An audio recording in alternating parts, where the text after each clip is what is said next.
So what we're really talking about here is not going cold turkey. We're not talking about quitting caffeine indefinitely.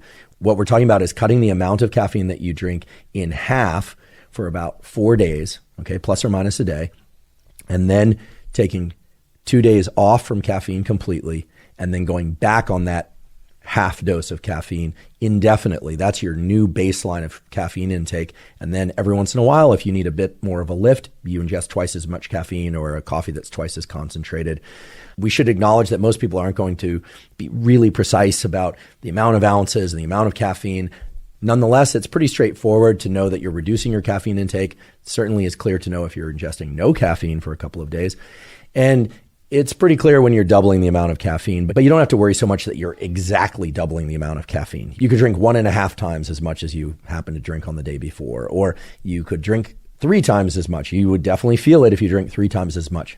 One very important thing to recognize is that on any day where you really spike your caffeine intake above baseline, no matter where that baseline is when you start, it could be 0, could be 400 milligrams, could be 200 milligrams. When you double that intake, you will get a big boost of energy, and the next day you're going to feel the crash from that. You're going to feel more lethargic. You're going to feel not so good. This has to do with dopamine receptor modulation. This has to do with adenosine receptor modulation.